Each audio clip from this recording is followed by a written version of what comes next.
O Datafolha publicou uma pesquisa com a percepção dos brasileiros sobre os rumos econômicos do país. O Instituto perguntou se as pessoas acreditam que a situação econômica do Brasil nos próximos meses vai melhorar, piorar ou ficar como está. Vamos aos resultados. Na pesquisa de dezembro do ano passado, já com Lula eleito, 49% acreditavam na melhora da economia. Na pesquisa de março desse ano, esse número caiu para 46%. Com Lula eleito, 28% acreditavam que os rumos econômicos não iriam se alterar. Esse dado caiu para 26%. A maior diferença veio no índice dos que acreditavam que pode piorar. Em dezembro eram 20%, agora são 26%. O Datafolha entrevistou 2.028 pessoas entre os dias 29 e 30 de março em 126 municípios do país. A margem de erro é de 2 pontos percentuais para mais ou para menos. Hoje pela manhã, Lula afirmou que não acredita nas projeções do PIB. O presidente disse ainda que acredita que o país vai crescer mais do que, abre aspas, os pessimistas estão prevendo, fecha aspas. Vamos assistir a esse trecho. Eu estou convencido que o país vai dar um salto de qualidade. Eu disse para o Haddad na semana passada que eu não concordo com as avaliações negativas de que o PIB vai crescer 0 não sei das quantas, 0,1, de que o PIB não sei das quantas. Vamos ver o que vai acontecer quando a chamada economia micro, pequena e média começar a acontecer nos rincões desse país. Vamos ver o que vai acontecer quando as pessoas começarem a produzir mais, quando as pessoas começarem a comprar mais, as pessoas começarem a vender mais. A gente vai perceber que a economia vai dar um salto, eu diria, importante. Eu acho que a gente vai crescer mais do que os pessimistas estão prevendo. Vai acontecer mais coisa no Brasil do que as pessoas estão esperando que vai acontecer. E vai depender muito da disposição do governo.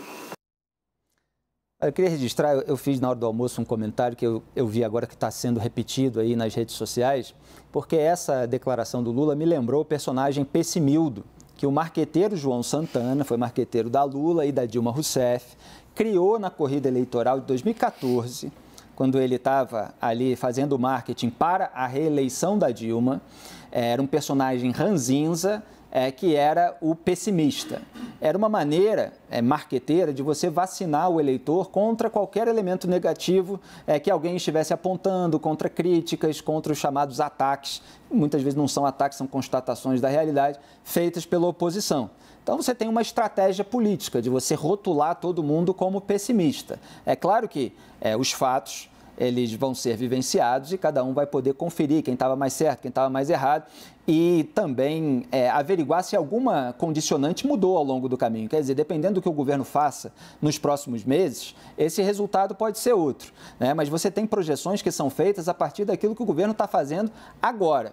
Então, o personagem Pessimildo era assim, se dizia que os empregos vão crescer, e aí vinha o Pessimildo com aquele ar rabugento e dizia tudo que sobe desce. É como se fosse cair depois. E o resto é história, porque o que aconteceu? Dilma Rousseff foi reeleita, veio uma baita de uma crise econômica, o Brasil passou a ter 14 milhões de desempregados e aquela narrativa do Pessimildo se mostrou uma estratégia que foi contrariada pela realidade. Será que isso vai acontecer de novo? Joel Pinheiro. Tem duas perguntas aí. Primeiro, quais projeções estão corretas e quais não estão, né? Pelo que eu vejo, pelo que eu tenho acompanhado de debates econômicos, de percepção de agentes de mercado, a gente vai enfrentar tempos mais difíceis. A gente já está enfrentando, na verdade, uma desaceleração econômica. E isso está claro, né? Isso estava claro desde o finzinho do ano passado, talvez a população esteja internalizando isso. Ano passado também teve algumas medidas que até foram mencionadas aqui, que deram uma movimentada na economia. Esse ano é menos. Então, a situação econômica do Brasil, ela não é das melhores. Quem gosta do Bolsonaro vai dizer que a culpa é toda do Lula que começou agora. Quem gosta do Lula vai dizer que não, o Bolsonaro preparou a bomba.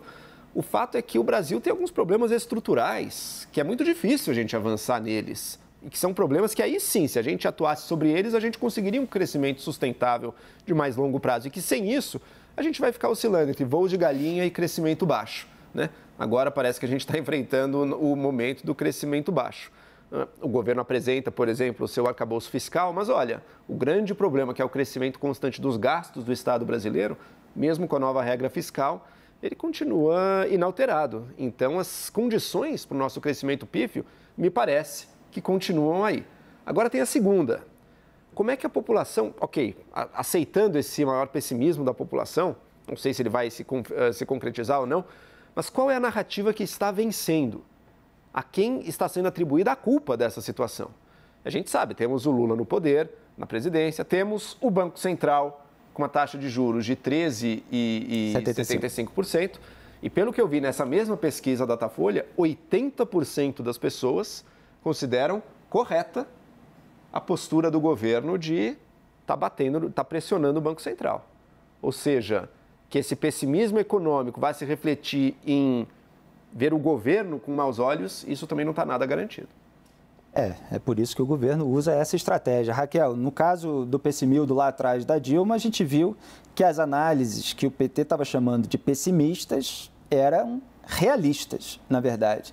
E agora que a gente tem uma projeção aí feita pelo Ministério da Fazenda de 1,6% de crescimento, mas feita pelo Boletim Focus do Banco Central de 0,9%, portanto, uma projeção menor do que aquilo que está sendo apontado pelo governo. O que é realismo, o que é pessimismo, o que é otimismo nesse momento? Felipe, quando eu vi essa declaração do Lula, é engraçado, assim, a gente está até acostumado, porque assim, é o Lula, é a Dilma, era o Paulo Guedes, Bolsonaro, todo governo reclama de previsão econômica. Assim, eles têm um quê de animar a torcida, talvez seja parte do papel deles. Mas não adianta, assim, eles reclamam mesmo. E, às vezes, as previsões erram. Erram porque as coisas mudam. Você tem crise, as coisas mudam de rumo, o governo adota alguma medida. Agora, por exemplo, 2014, né, que você lembrou, na reeleição da Dilma. Eu me lembro direitinho, o Armínio Fraga deu uma entrevista dizendo que o Brasil tinha uma recessão contratada para o ano seguinte. Ele deu essa entrevista no meio do processo eleitoral. Ele foi massacrado pela máquina de propaganda da Dilma. E ele estava absolutamente correto. E nós, analistas econômicos, né, nessa época eu trabalhava na Folha de São Paulo, tinha uma coluna no site do jornal, a gente estava alertando isso dia sim, dia também, porque tinha represamento de preço, de combustível, de energia, você tinha o fiscal totalmente deteriorado, você tinha uma série de artifícios que estavam sendo tomados para que ela ganhasse a eleição como ela efetivamente ganhou. Mas isso ia cobrar a conta lá na frente. Teve o famoso caso também da analista do Santander, que mandou aquele relatório com previsões também ruins, e o Lula chegou a pedir publicamente a sua demissão. Tem o vídeo que está disponível até hoje, foi muito criticado por conta disso, e aquela análise ela se mostrou verdadeira também com o tempo. Muitas vezes, até nós jornalistas, os analistas econômicos, etc., a gente aponta determinadas coisas na raiz para que se mude o rumo, quer dizer, para que o governo, para que outras autoridades públicas possam fazer o seu papel para não chegar lá. Só que quando a gente aponta na raiz, muita gente quer chamar de pessimista, quer chamar de gente que está torcendo contra, etc. Não, a gente aponta justamente para não chegar à consequência negativa. Mas muitas vezes as autoridades são teimosas e acabam trazendo essa crise. No Bolsonaro o debate era muito parecido e agora vamos trazer para o presente, né? O governo Lula. Existe essa previsão de crescimento abaixo de 1%, baseada aí no cenário interno, no cenário internacional. Não está fácil, né? Você está realmente, efetivamente, com uma taxa de juros alta para combater uma inflação que continua muito alta. Sim, Joel, ninguém gosta de juro alto. Todo mundo vai dizer, vai estar junto com o Lula nessa campanha dele, mas não adianta, porque assim, se a economia entrar mesmo em crise, o mercado de trabalho que ainda não sentiu, é sempre o último a sentir, sofrer, a culpa é do governo. Ele não vai conseguir transferir essa culpa automaticamente para Roberto Campos Neto, do mesmo jeito que o Bolsonaro não conseguiu transferir a culpa para o Supremo Tribunal Federal. Agora, a mensagem que eu queria trazer é o seguinte: independente de ser abaixo de 1 ou ser acima de 1, como que é o Ministério da Fazenda, é um crescimento medíocre para um país como o Brasil, com essa quantidade de pobreza, com essa necessidade de desenvolvimento. E é um crescimento medíocre porque o Brasil não faz reforma. A gente tem um arcabouço fiscal que tem pontos positivos, que é uma regra de gasto, poderia ser muito pior se tivesse prevalecido a tese de André Lara Rezende e de Gleisi Hoffmann, mas tem problemas, é muito baseado em aumento de arrecadação, vai ser difícil cumprir. Agora, a gente não está falando em reformas estruturais do país, não estamos falando em reforma administrativa, não estamos falando em reformas que poderiam realmente destravar a competitividade, salvo a reforma tributária. Essa sim, se for aprovada, vai dar um ganho aí, um destravamento no Brasil. Dito isso, assim, o Brasil precisa fazer o dever de casa, senão ele não vai sair dessa armadilha de baixo crescimento. E seja 1,6, seja 0,9, é medíocre para o que o nosso país precisa. Hélio, o que você destaca? Eu acho que o governo, quando faz projeção, não gosta quando o mercado, as outras pessoas têm projeção diferente mesmo, não. Isso é um caso clássico. Agora, compara com Paulo Guedes com o Lula agora. Paulo Guedes, no início do ano passado, quando o mercado estava dizendo que ia crescer 1% no ano passado, ele falou, não vai crescer mais, etc. Tudo bem. E foi apresentando dados ao longo do ano, etc., fechou em 3%. Não demonizou o mercado, não fez dramalhão. Agora vem o Lula, né, com essa atitude de sempre demonizar quem faz a previsão. Você citou a perseguição à analista do Santander, também foi atrás do Alexandre Schwartzman. Quer dizer, quem faz previsão ruim, ele quer mandar lá para fora. Não gosta de notícia ruim, etc. Então é bem diferente, né? Essa demonização e tal não é bacana. Agora, ele parece acreditar que o crescimento depende de uma expectativa, em grande medida de uma expectativa, ou seja, de uma crença e tal. E, na verdade, depende da realidade. A livre iniciativa, ela trabalha com a realidade. E se eu empreender, eu vou ganhar dinheiro, eu devo deixar meu capital aplicado em atividades produtivas ou devo virar rentista com minha poupancinha, emprestar para o próprio governo que está precisando de dinheiro e paga bem? É esse tipo de raciocínio que a livre iniciativa faz. Então, quando o Lula menciona, né, a gente ouviu ali ele mencionando que espera quando as micro, pequenas e médias empresas começarem a fazer, em primeiro lugar, essas empresas estão olhando assim, peraí, esse é um governo que vai aumentar a carga tributária. Isso aí atrapalha para mim, né? Então, eu vou ter menos dinheiro no fim do dia. Então, isso aí já diminui qualquer tipo de interesse em aumentar a capacidade, empregar mais gente, etc. Agora, um outro exemplo, a gente, no governo passado, passou uma lei que se chama Lei de Liberdade Econômica, que foi um grande avanço para micros e pequenas empresas, isentando de licenças, que tem que ir na prefeitura, pedir licença para operar atividades de baixo risco. Pois bem, o Brasil é um país complicado, você passa uma lei federal, mas mesmo assim, para acabar sendo implementada nos municípios e estados, acaba que na prática precisa passar uma lei replicando nesses níveis. Um estudo do ILISP, o Instituto Liberal de São Paulo, mostrou que os municípios que são administrados pelo PT são os que menos implementaram a Lei de Liberdade Econômica, ou seja, que menos facilitaram para os micro e pequenos empresários, né? E os municípios administrados por outras legendas, outros partidos, tiveram muito mais penetração, em especial no Rio Grande do Sul, Minas Gerais, Santa Catarina, etc. Então, o que ele espera, a expectativa dele, que é ter uma melhora de atividade produtiva, é meio contraditório. Ele está aumentando o imposto dessa turma e ele está dificultando o empreendedorismo, principalmente o pequeno e microempreendedorismo, que precisa de uma facilitação para começar a operar.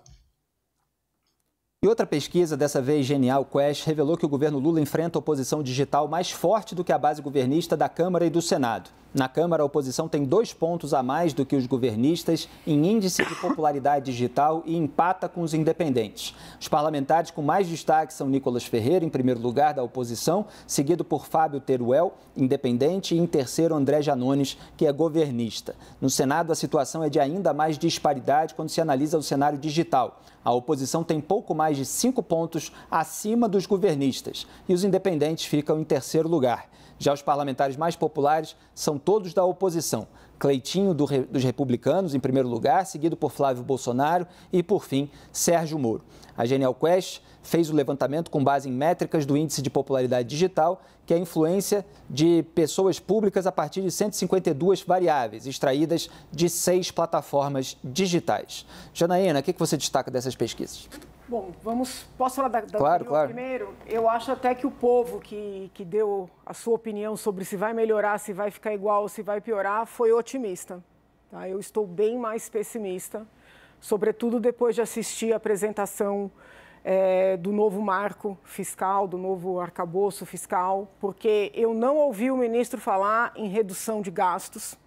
Eu só ouvi o ministro falar em buscar mais impostos, o que significa penalizar o setor privado. Eles criaram ministérios, eles criaram cargos, eles aumentaram salários de altos funcionários públicos, ainda se fosse dos pequenos, mas são altos funcionários. Criaram cargos, recentemente, inclusive, no Diário, com salários elevadíssimos. Então, eu fico pensando, porque o ministro falou, não vamos criar novos impostos, não vamos aumentar a alíquota, não vamos mexer na base de cálculo. Vamos fazer o quê, então? Vai ter uma estratégia de utilização da máquina repressiva, fiscal e criminal, para ir atrás desses tributos? Se forem devidos, ótimo, mas e se não? Porque tem muito conflito jurídico, inclusive, para estabelecer o que é de fato devido, o que é uma autuação excessiva, abusiva. Então, eu fico muito preocupada porque eu não vejo nenhuma sinalização de redução dos gastos efetiva, né? E uma sanha ideológica, na medida em que o ministro diz, vamos colocar o pobre no orçamento e o rico no imposto de renda. Quem é esse rico? Né? Quem é esse rico? Então, eu estou bem preocupada, creio que os números sejam até otimistas. Com relação a essa pesquisa da influência digital, eu sei bem que isso é muito importante nos dias de hoje, mas eu, como cidadã, não dou nenhuma relevância para isso. Eu quero saber quais desses deputados, desses senadores estão efetivamente lendo os projetos, estão acompanhando os trâmites, estão utilizando o regimento para obstruir o que precisa ser obstruído, para aprovar o que tem que ser aprovado.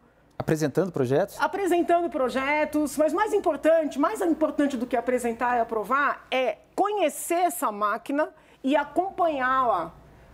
Sabe? Porque eu cansei de ver parlamentar dizer, passou, eu não sabia, eu era contra, não teve destaque, e aí você fica sem saber se efetivamente não sabia, se houve alguma coisa errada por trás. Não, vota sim, diz que queria votar não. Se for um acordo. Então, eu não estou estou falando como cidadã, não estou nem um pouco preocupada em saber quem é influente, quem deixa de ser, até porque, geralmente, as postagens que são compartilhadas são ridículas.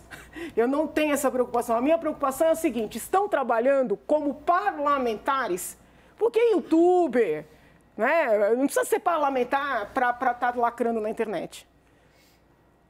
É ultrapassado, sou um dinossauro, tudo bem, mas como cidadã, para mim, é isso que interessa.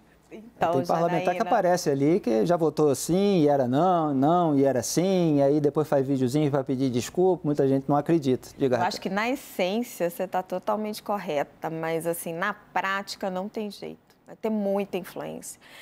A pesquisa da Genial, ela é até mais detalhada. E ela mostra, por exemplo, tem uma parte muito interessante aqui, como a Comissão de Constituição e Justiça, a Comissão de Fiscalização Financeira e Controle e a Comissão de Finanças e Trabalho. Nós estamos falando das 3 comissões mais importantes da Câmara dos Deputados. CCJ pauta tudo que tem de mais importante que vai passar pelo Brasil. Elas estão tomadas por esse embate entre, aqui, uma parte da pesquisa, entre esse embate digital. Falando aqui, ó, uma parte da pesquisa assim, muito interessante, CCJ, uma arena em disputa. E aí está colocando aqui, quem está na CCJ? André Janones, Marco Feliciano, o Dallagnol, o Jordi, muita gente com muito engajamento. Então, assim, não adianta esse pessoal e as redes sociais e o barulho que eles fazem, eles vão interferir no monitoramento e na forma com que esses projetos vão ser discutidos e aprovados dentro do Congresso Nacional. Não me surpreende que os deputados de oposição sejam mais chamativos, que tenham mais engajamento, porque a direita sempre foi muito mais forte nisso daí, até por ser muito mais polêmica. É natural o resultado da pesquisa. Agora, não tem como ignorar. assim, se a esquerda quiser reforçar, ela vai precisar mexer nisso aí também. A gente teve um exemplo do funcionamento dessas comissões, não foi efetivamente para aprovar um projeto, foi a participação do ministro da Justiça e Segurança Pública, Flávio Dino, e nós comentamos aqui na semana passada, quer dizer, se armou um circo ali, houve todo aquele embate com parlamentar chamando o outro pelo apelido depreciativo, etc. Então pode ser que esse tom circense tome conta das comissões, vamos torcer e zelar para que os trabalhos sejam devidamente feitos. Joel, quer destacar alguma coisa? Esse é o dilema que se coloca, né, Felipe, que a Janaína bem levantou. O dilema entre, de fato, promover o bem do país, discutir projetos, propor, saber como funciona, saber fazer uma oposição eficaz e comunicar de uma maneira que chame a atenção. A gente está vivendo um momento em que parece que uma coisa vai contra a outra, né? E daí se cria um dilema que é insolúvel. Porque o deputado ou o senador que for realmente só focado na produtividade, em fazer bem as pontes, em negociar, em aprovar projetos, ele pode acabar morrendo totalmente na praia se ele não cuidar da sua comunicação. Vai ser esquecido pelo eleitorado, vai ser visto como alguém que não faz nada. E, por outro lado, você tem aqueles que só vivem pela comunicação, vive pelo videozinho do YouTube, chocando na internet. Muitas vezes isso até é pernicioso para a sua atuação política, porque ele não pode minimamente negociar, nem de forma virtuosa, porque qualquer negociação seria visto como uma traição pela sua base, então ele tem que ser mais radical ainda o tempo inteiro, uma postura totalmente antiprodutiva do que diz respeito ao bem comum, a gerar realmente resultados na política brasileira, mas que, do ponto de vista de ter um público, de ter um eleitorado, acaba sendo muito eficaz. E nenhuma das duas coisas vai embora. A importância da política bem feita vai estar conosco, quer gostemos ou não, e, cada vez mais, a importância de se comunicar de forma eficaz diretamente para os seus seguidores, diretamente para o eleitorado, isso também não vai embora. Eu acho que o governo está, até aos poucos, descobrindo isso também. A gente viu o ministro, há umas semanas atrás, o ministro dos Direitos Humanos, comentando um videozinho de TikTok, né? Não sei se vocês lembram disso aí, das meninas que fizeram uma fala totalmente preconceituosa, enfim. Parece que foi história antiga, mas acho que faz umas 2 semanas ali. O ministro dos Direitos Humanos comentou aquilo. Ele percebeu que, se a gente não estiver falando desses temas do dia a dia, que está todo mundo falando, a gente desaparece, a gente deixa de existir. O grande desafio, portanto, da liderança política de hoje, eu acredito que seja conseguir, de alguma maneira, mostrar que dá para conciliar. Dá para ter uma comunicação que chame a atenção, que engaje as pessoas, portanto, e também ser alguém produtivo, um político no bom sentido do termo, que entregue resultados para a população. Se não houver essa possibilidade, estamos perdidos.